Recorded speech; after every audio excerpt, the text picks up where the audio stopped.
ధన్యవాదాలు అధ్యక్ష.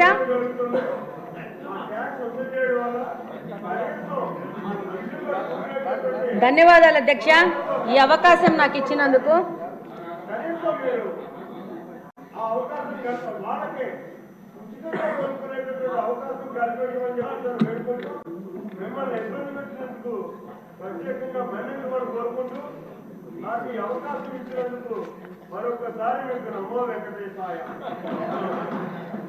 ధన్యవాదాలు అధ్యక్ష.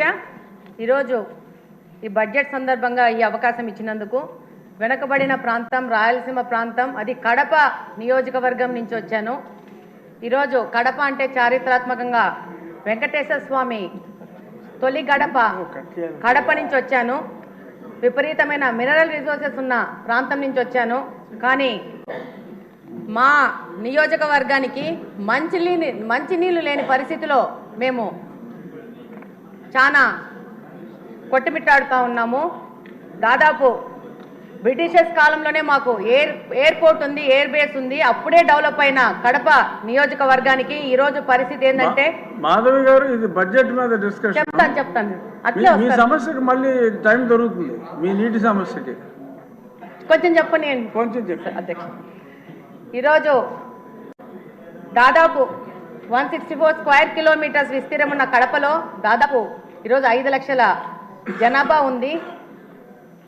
1971లో 23,000 జనాభా ఉన్న ప్రాంతము ఈరోజు 5 లక్షలుగా జనాభా తయారైంది. కానీ ఈరోజు బడ్జెట్లో కేటాయింపులు చాలా విభాగాలకు కేటాయించినారు. అందులో భాగంగా ఈరోజు మా ప్రాంతం నుంచి మాకున్న ప్రధాన సమస్యను ఈరోజు సభ దృష్టికి తీసుకురావాలని చెప్పి ఈరోజు మీకు అవకాశం అడగడం జరిగింది.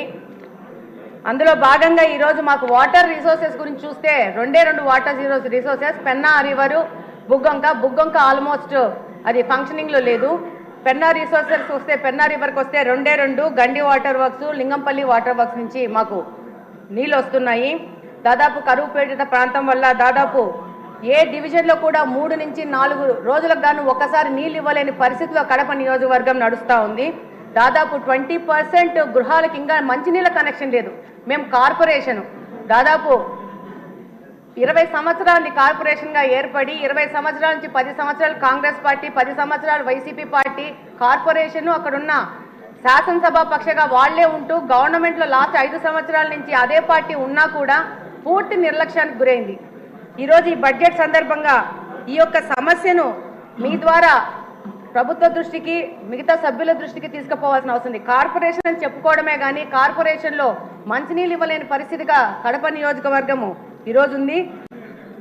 ఈరోజు దాదాపు 95% రామనాయుడు గారు ఆవిడ సమస్య వినండి సార్ కొంచెం.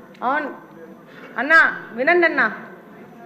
95% ప్రజలు ఇంకా తాగడానికి మంచినీళ్ళు కొనుక్కునే పరిస్థితిలో ఉన్నారు. ఎంత దుర్భరమైన పరిస్థితి అంటే, వాటర్ ప్లాంట్ల నుంచి వచ్చిన రిమైనింగ్ వాటర్ని కూడా పట్టుకొని పోయి గృహ అవసరాలకు వాడుకునే పరిస్థితిలో కడప నియోజకవర్గం ఉంది. కార్పొరేషన్కి సమ్మర్ స్టోరేజ్ ట్యాంక్ లేదు. మనకు ఎన్నో కార్పొరేషన్స్ ఉన్నాయి. అత్యంత హీన స్థితిలో ఉన్న కార్పొరేషన్ ఈ కడప నియోజకవర్గం యొక్క కార్పొరేషను. దాదాపు 100ల సంఖ్యలో వాటర్ ట్రీట్మెంట్ ప్లాంట్లు పెట్టుకొని వ్యాపారస్తులు నీళ్ళు అమ్ముకుంటా వ్యాపారం చేసుకునే పరిస్థితి. లాస్ట్ వైసీపీ గవర్నమెంట్లో వైసీపీ నాయకులు స్కూళ్ళని కూడా మూయించేసి దాంట్లో కూడా వాటర్ ప్లాంట్లు పెట్టుకొని నీళ్ళు అమ్ముకునే పరిస్థితులు కడప నియోజకవర్గం ఈరోజు నడుస్తూ ఉంది.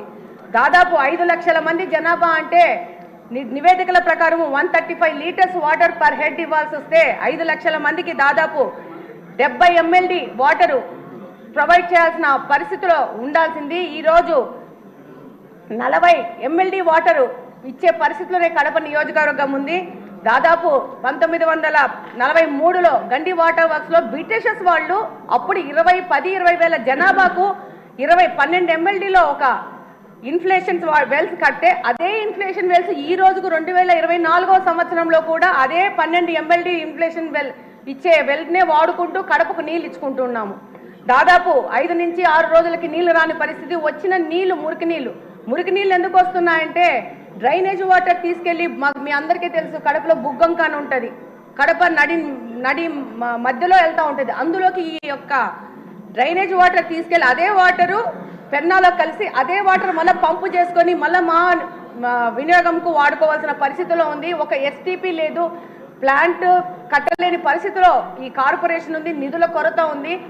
డెఫినెట్గా ఈ యొక్క పాత గవర్నమెంటు అంతకుముందు సోమశిల బ్యాక్ వాటర్స్ అనే ఒక పథకాన్ని ప్రకటించినారు కాంగ్రెస్ వాళ్ళ టైంలో. అది క్యాన్సిల్ అయిపోయింది. మళ్ళా తర్వాత మన తెలుగుదేశం ప్రభుత్వం ఉన్నప్పుడు 2018లో లింగంపల్లి మీద ఒక చెక్ డ్యామ్ కట్టాలని అప్పుడున్న ఇన్ఛార్జ్ శ్రీనివాస్ రెడ్డి గారు ప్రపోజల్ చేస్తే దానికి శాంక్షన్ చేశారు ఇరిగేషన్ మినిస్టర్ గారు. అది 19లో వైసీపీ గవర్నమెంట్ రాగానే దాన్ని కూడా క్యాన్సిల్ చేసిన పరిస్థితి ఏర్పడింది. ఆ తర్వాత 19 నుంచి 24వ సంవత్సరం వరకు వైసీపీ పార్టీ నుంచి గెలిచిన ఎమ్మెల్యేలందరూ రకరకాల ప్రాజెక్ట్స్ తీసుకొని వచ్చారు ప్రచారంలోకి. అందులో భాగంగా